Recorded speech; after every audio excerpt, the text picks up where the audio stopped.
या पादेन लयोदयव्यसनिनी व्याप्य त्रिलोकीं स्थिता निस्पन्दा व्यवतिष्ठते सविभवा मूलाश्रये प्राणिनः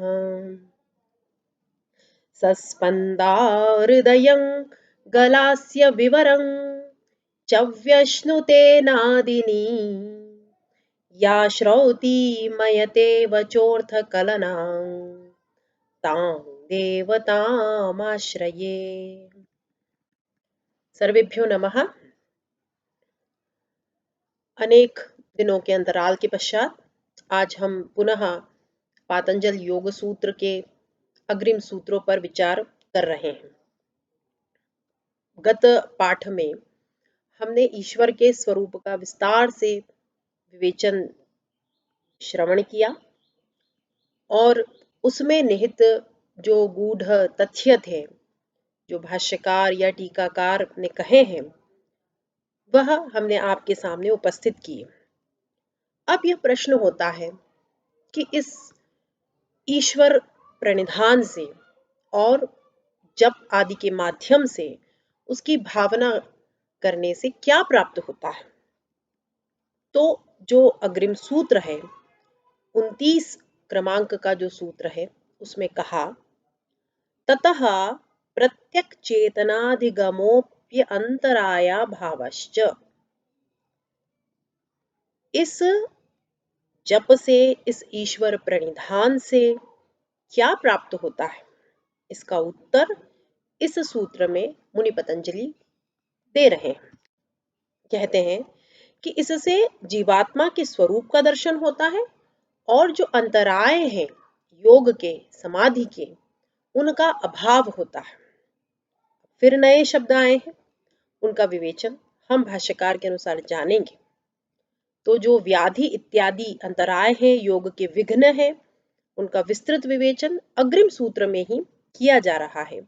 ये ईश्वर प्रणिधान से नहीं होते, अर्थात ये सभी तत्व उस योगी की समाधि में बाधा उत्पन्न करते हैं और ईश्वर प्रणिधान से उनका बाध हो जाता है, अर्थात ये विघ्न उपस्थित नहीं होते हैं।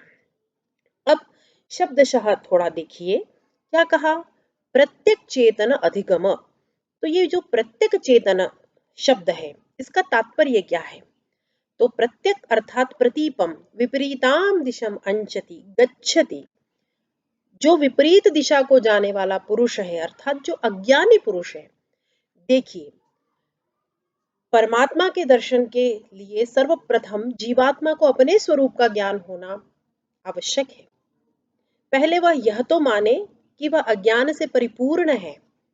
तो इसी प्रकार का जो विपरीत दिशा को जाने वाला पुरुष है, अज्ञानी पुरुष है, वो अपने स्वरूप का साक्षात्कार कर लेता है और इस भावना से उसे न केवल ईश्वर की उपलब्धि और ईश्वर की कृपा प्राप्त होती है, अपितु आत्मा का भी साक्षात्कार उसे होता है।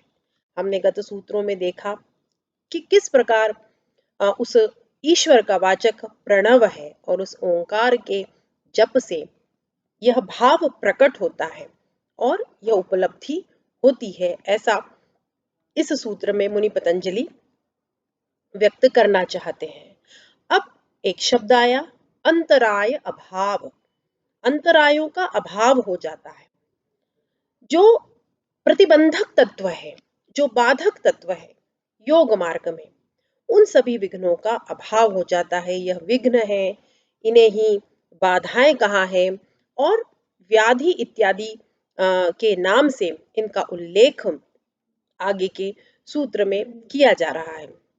तो आपने अर्थ जाना कि ईश्वर प्रणिधान से ये बाधाएं नहीं होती, विघ्न उपस्थित नहीं होते और उस जीवात्मा को अपने स्वरूप का दर्शन या साक्षात्कार हो जाता है, ऐसा अर्थ हमने इस सूत्र का जाना।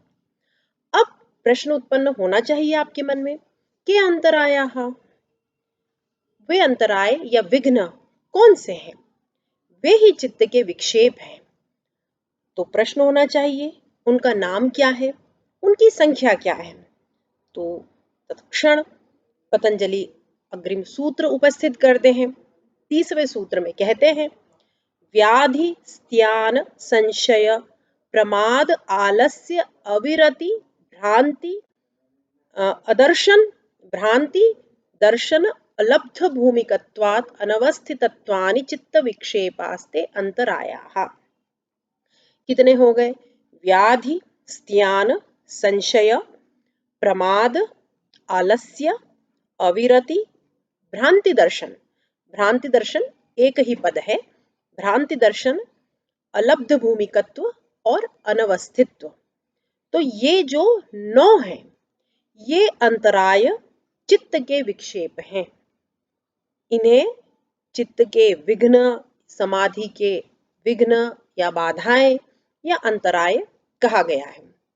तो इन 9 तत्वों का हम एक एक करके अर्थ जानते हैं सर्वप्रथम। तो आप देखिए, अंतराय शब्द का अर्थ तो आप जान गए कि विक्षेप या विघ्न या बाधा को अंतराय कहते हैं। जो चित्त को विक्षिप्त कर दे, उसकी एकाग्रता को समाप्त कर दे, वे चित्त के अंतराय हैं। अब पहला, व्याधि। व्याधि क्या है? शारीरिक पीड़ा। शरीर को जो पीड़ित करती है वह है व्याधि। आपने शब्द सुना होगा, आधि, व्याधि इत्यादि। तो यहां आप देखिए कि जो वात, पित्त और कफ, ये 3 जो धातुएं होती हैं और खाने पीने से जो रस बनते हैं और जो 11 इंद्रियां हैं, इन सब में विषमता हो जाए, कुछ भी न्यून हो जाए या अधिक हो जाए, तो व्याधि उत्पन्न हो जाती है। जिसे हम कहते हैं हम बीमार हो गए, हम रुग्ण हो गए, कोई रोग उत्पन्न हो गया। तो इसका हेतु क्या होगा? धातु रस करण वैषम्यम। धातुओं में विषमता हो जाए, इंद्रियों में विषमता हो जाए, और जो रस है, जो हम भोजन लेते हैं, जो कुछ हम पान करते हैं, उससे जो रस निर्मित होता है, इनमें कुछ भी विषमता होगी, न्यूनाधिक्य होगा, तो व्याधि या रोग उत्पन्न होगा और ये समाधि में बाधा को उत्पन्न करेगा। एक दूसरा है स्त्यान। स्त्यान क्या है? अकर्मण्यता चित्तस्य। चित्त का अकर्मण्य होना ही स्त्यान है। हमारा शरीर कार्य में प्रवृत्त हो रहा है किंतु चित्त नहीं है, तो कार्य संपन्न नहीं हो सकता। चित्त में कार्य को करने का भाव ही नहीं है, तो ये अकर्मण्यता का भाव कभी भी साधक को उसकी समाधि सिद्ध नहीं होने देगा। इसे ही योग की भाषा में स्त्यान कहा गया है। ये पारिभाषिक शब्द है और आपको इन शब्दों का स्मरण करना चाहिए। तो हमने देखा व्याधि, फिर देखा स्त्यान। अब देखिए अगला कहा है संशय। संशय क्या है? उभय कोटि स्पृक।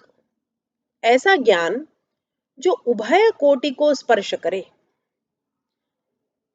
आपको यह तथ्य भी सत्य लगे, दूसरा तथ्य भी सत्य लगे, तो आप किसी निर्णय पर पहुंच पाएंगे? नहीं।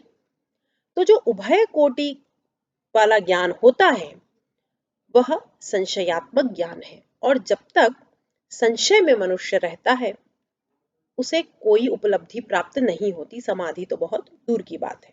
गीता में भगवान बोल रहे हैं संशयात्मा विनश्यति।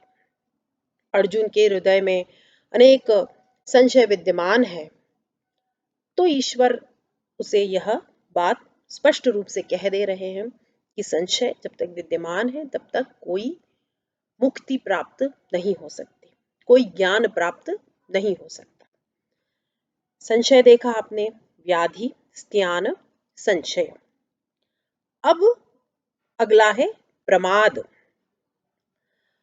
प्रमाद जो है वह इस चित्त का एक भाव है, जो कर्तव्य है, समाधि के साधन है, उन्हीं का अनुष्ठान नहीं करना, उन्हीं की उपेक्षा करना, यह प्रमाद है। कर्तव्य में अकर्तव्य बुद्धि आ जाए, अर्थात जो अत्यंत अपरिहार्य जो कार्य है उनको करने का भाव ही उत्पन्न ना हो, ऐसी जो स्थिति है, तो समाधि के जो साधन हैं उनका तो पालन करना ही होगा, उनका आलंबन लेना ही होगा। किंतु यदि उन अनुष्ठानों की ओर प्रवृत्ति नहीं हो रही, उन्हीं की उपेक्षा की जा रही है, तो यह प्रमाद का भाव है और प्रमाद के कारण समाधि की सिद्धि कभी भी नहीं हो सकती। अब अगला है आलस्य। आलस्य क्या है? शरीर का जो गुरुत्व है, भारीपन होना, उसके कारण शरीर की किसी कार्य में प्रवृत्ति नहीं हो। तो देखा हमने कि प्रमाद चित्त या मन की जो उपेक्षा वाली अवस्था है, और यहाँ आलस्य में शारीरिक अवस्था है। शरीर में इतनी गुरुता है कि किसी कार्य में प्रवृत्ति ही नहीं हो रही, तो समाधि की सिद्धि कैसे हो सकती है? तो यह भी समाधि में एक बाधक तत्व के रूप में उपस्थित होता है। फिर अविरति। किसी विषय में बार बार प्रवृत्ति हो, लोलुप प्रवृत्ति उत्पन्न ही होती रहे, वैराग्य का भाव ही ना आए, तो फिर हम उस निरुद्ध अवस्था तक नहीं पहुंच सकते। यही वैराग्य के अभाव की स्थिति है जिसे अविरति कहा गया है, और यह समाधि की सिद्धि में बाधा को उत्पन्न करती है। फिर कहा भ्रांति दर्शन। भ्रांति दर्शन जो है वो है विपर्य ज्ञान, मिथ्या ज्ञान। जब स्पष्ट निर्भ्रांत ज्ञान नहीं होगा, तो जो योग का तात्पर्य है वही सिद्ध नहीं होगा। जो उस परमात्मा का स्वरूप है उसी का बोध नहीं होगा, क्योंकि दृष्टि में ही भ्रांति है। तो भ्रांति दर्शन अर्थात विपरीत ज्ञान। फिर कहा अलब्ध भूमिकत्वम। अलब्ध भूमिकत्वम समाधि भूमे है अलाभ। चित्त को समाधि की भूमियों का लाभ ही प्राप्त न होना, ये अलब्ध भूमिकत्व की स्थिति है। क्योंकि आप जानते हैं चित्त की जो 5 भूमियां हैं उनके विषय में आप पूर्व में ही पढ़ चुके हैं। तो यदि उन भूमियों में चित्त स्थिर ही नहीं होगा, तो वह उस निरुद्ध अवस्था तक नहीं पहुंच सकता, वह मूढ़ आदि अवस्थाओं में ही विद्यमान रहेगा। तो उन भूमियों का लाभ न होना, यह भी उस अंतिम असंप्रज्ञात समाधि या कैवल्य की अवस्था के लिए बाधक स्थिति के रूप में उपस्थित होता है। फिर कहा अनवस्थितत्वम। समाधि की भूमियों का क्रमशः लाभ तो मिले, पर उसमें चित्त की स्थिति न हो पाए, चंचलता ही बनी रह जाए, तो लाभ क्या हुआ? अंततः कुछ भी प्राप्त नहीं होगा। इसलिए यह भी समाधि की प्राप्ति में विघ्न है, बाधा है। जब समाधि की सिद्धि हो जाए, उसमें चित्त अवस्थित या प्रतिष्ठित हो जाए, तब जाकर हम कह सकते हैं कि योग सिद्ध हुआ। और योगी स्वेच्छानुसार उस स्थिति में चित्त को पहुंचा सके, इतनी उसकी क्षमता जो है वो विकसित हो जाना चाहिए।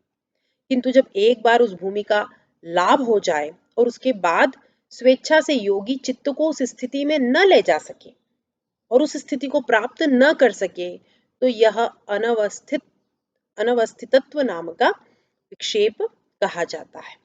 इस प्रकार से ये चित्त के 9 विक्षेप हो गए, अंतराय हो गए, योग की बाधाएं हो गई, योग के मल हो गए, योग के दोष हो गए, या योग के विरोधी तत्व हो गए। इतने सारे नामों से आप इन्हें अभिव्यक्त कर सकते हैं। ये 9 विक्षेप समाधि की सिद्धि में बाधा को उत्पन्न करते हैं। यह इस सूत्र में मुनि पतंजलि ने स्पष्ट किया। इसके आगे 31वें सूत्र में वे कहते हैं दुख दौर मनस्य अंग में जयत्व श्वास प्रश्वासा विक्षेप सह भुवा। 5 तत्व और कहे जा रहे हैं। कौन कौन से हैं वो? दुख, दौर्मनस्य, अंग कंपन, श्वास और प्रश्वास। ये कैसे है? विक्षेप सह भुवः, विक्षेप के साथ ही उत्पन्न होते हैं, मतलब उनके मित्र हैं, विक्षेपों के ही ये साथी हैं, क्योंकि जब जब विक्षेप उत्पन्न हुए अर्थात ये जो 9 अंतराय हैं ये उत्पन्न हुए, तो उनके साथ साथ ये जो पंच तत्व है दुख, दौर्मनस्य, अंग, अंग में जयत्व अर्थात अंगों का कंपन, श्वास और प्रश्वास, ये उनके साथ साथ ही उत्पन्न होते हैं। इनके विषय में थोड़ा सा हम विस्तार से जान लेते हैं। दुख क्या है? सामान्य रूप से हम समझते हैं कि जो प्रतिकूल वेदना होती है, जो हमें अच्छा नहीं लगे। जो अनुकूल वेदना है वो सुख है। हमें कोई बात अच्छी ना लगे, उसे हम कहते हैं ये प्रतिकूल वेदना है दोनों वेदना, लेकिन एक अनुकूल है जो सुख है और एक प्रतिकूल है वो दुख है, सामान्य रूप से। सांख्य में और योग में इस दुख शब्द को थोड़ा विस्तार से भी समझाया गया है। इसमें त्रिविध ताप की चर्चा की गई है और कहा गया है आध्यात्मिक, आदि भौतिक और आध्यात्मिक, आदि दैविक और आदि भौतिक, ये 3 प्रकार के जो दुख है वे मनुष्य को पीड़ित करते हैं। और इस पीड़ा से जब मनुष्य बहुत अधिक व्याकुल हो जाता है, तब वह कैवल्य के मार्ग पर प्रवृत्त हो जाता है। और यही सभी दर्शनों का उद्देश्य भी है कि वे मानव मात्र के इन त्रिविध तापों का निवारण कर दे। अब ये जो 3 प्रकार के दुख हमने कहे, आध्यात्मिक, ये है शारीरिक और मानसिक पीड़ा। शारीरम व्याधिवशात, मानसम कामादिवशात। हमको शारीरिक पीड़ा कब होती है? जब हमने अभी देखा व्याधि, व्याधि तत्व का विवेचन आप अभी श्रवण कर चुके हैं। तो हमने देखा कि शारीरिक जो दुख होता है वो हमें व्याधि के कारण प्राप्त होता है। व्याधि कैसे होती है? अभी हमने देख लिया कि धातु में, रस में या करणों में कोई विषमता आ जाए, कुछ न्यूनाधिक्य हो जाता है तो व्याधि होती है, शरीर व्याधिग्रस्त हो जाता है। तो जो शारीरिक दुख होगा वो व्याधियों से प्राप्त होता है, और जो मानसिक दुख होता है वह काम आदि अर्थात इच्छाओं के कारण होता है।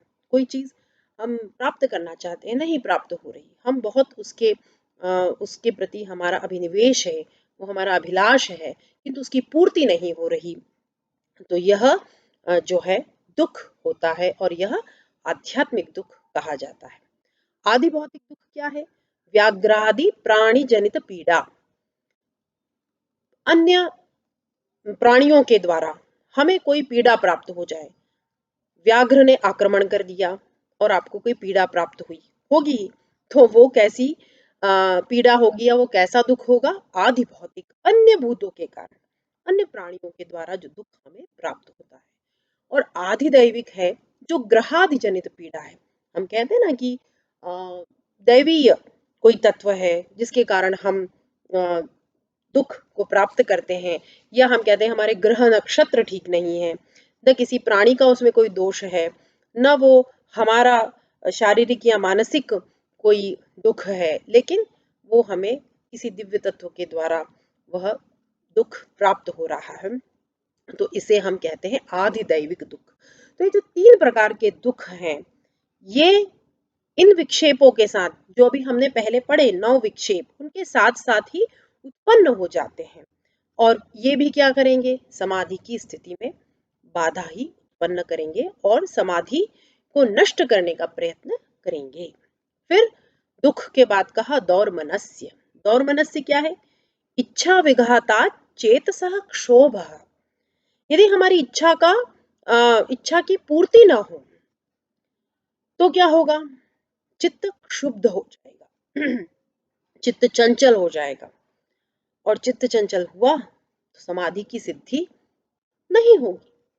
इसीलिए ये भी समाधि में बाधक है, दौर्मनस्य। उसके बाद कहा अंग में जयत्व, अंगों का कंपन। अंग यदि कंपित होंगे तो कोई आसन सिद्ध नहीं होगा। इसको कहते हैं अंग कंपन या अंगमेजय। ये स्थिति होने के कारण मनुष्य किसी भी स्थिति में स्थिर नहीं रह पाएगा और उसका कोई योग सिद्ध नहीं होगा। वह किसी एक आसन में ही नहीं बैठ पाएगा, न वो अपने प्राणों पर नियंत्रण कर पाएगा। तो ये जो अंग का कंपन है, यह भी एक बाधा ही है। अब दो जो अंतराय कहे हैं, वे कहें श्वास और प्रश्वास। तो जो प्राण तत्व होता है वह प्राणी की इच्छा के बिना ही प्राणी के अंदर रहता है, इसीलिए प्राण कहलाता है। और जब बाहर की वायु को प्राणी अंदर की ओर खींचता है तो इसे श्वास कहते हैं। बाह्यम वायुम आचामति स श्वासः। और यह भी विक्षेप सह भू अर्थात उन 9 विक्षेपों के साथ उत्पन्न होने वाला है। इससे क्या होता है, जो समाधि का अंगभूत है रेचक प्राणायाम, उसमें बाधा पड़ती है। और यह जो दोष है, यह सांस लेने की जो हमारी सामान्य प्रक्रिया है उससे भिन्न कहा गया है। क्योंकि जब प्राणी की इच्छा और आवश्यकता के बिना ही यह श्वास तीव्र गति से चलती है तो क्या होगा, उसकी समाधि सिद्ध नहीं हो सकती। इसीलिए श्वास को भी बाधक तत्व के रूप में उपस्थित किया गया है। अब प्रश्वास जैसा श्वास है उसका विपरीत समझिए। जो कोष्ठगत अर्थात उदर में जो स्थित वायु है, उस प्राण तत्व को तीव्रता से बाहर की ओर फेंकता है। यत कोष्ठ्यम वायुम निस्सारयति स प्रश्वासः। वो प्रश्वास नाम का विक्षेप सहभू होता है। यह दोष भी कैसा है, जो हमारी एक सामान्य प्रक्रिया होती है, हम सांस बाहर की ओर जो छोड़ते हैं उससे भिन्न तेजी से सांस बाहर की ओर यदि छोड़ी जा रही है इच्छा और आवश्यकता के बिना, तो यह भी जो है वह बाधक होता है। क्योंकि इससे समाधि का अंगभूत जो पूरक प्राणायाम है वो बाधित हो जाता है। क्योंकि जो योग के 8 अंग हैं उसमें प्राणायाम अंग है, और इन रेचक और पूरक की स्थिति में ये श्वास और प्रश्वास क्रमशः बाधा को उपस्थित करते हैं। इसीलिए इनकी गणना भी विक्षेप सह भुवः इस सूत्र में कर ली गई है। अब आप क्या समझे, 9 चित्त के विक्षेप आपने जाने जो कि समाधि की सिद्धि में बाधक होते हैं, और ये 5 विक्षेप सह भू जो उन विक्षेपों के साथ उत्पन्न हो जाएंगे। तो कुल 9 और 5 14 जो तत्व हमने देखे ये उत्पन्न हो जाते हैं। इस कारण योगी की समाधि सिद्ध नहीं होती, और जो ईश्वर प्रणिधान आदि में समर्थ हो जाता है साधक, उसका चित्त समाहित हो जाता है। इसीलिए उसको ये बाधाएं जो है वो पीड़ित नहीं करती, उसके मार्ग को अवरुद्ध नहीं करती। लेकिन जो विक्षिप्त चित्त वाला योगी है उसके चित्त में और शरीर में ये दोष उत्पन्न अवश्य होते हैं और उसकी समाधि को खंडित करते हैं। यह संपूर्ण तथ्य हमने इन 3 सूत्रों के माध्यम से जाना। अब आगे क्या होगा, आगे यह व्यक्त करेंगे मुनि पतंजलि कि इन विक्षेपों को कैसे रोका जाए। तो उसके लिए हम पुनः एक बार अभ्यास और वैराग्य की ओर आएंगे और आगे के सूत्रों में उनके विषय में पुनः एक बार जानेंगे। आज यहीं पर विषय को समाप्त करते हैं और नए पाठ में आगे के सूत्रों पर विचार करेंगे। सर्वेभ्यो नमः।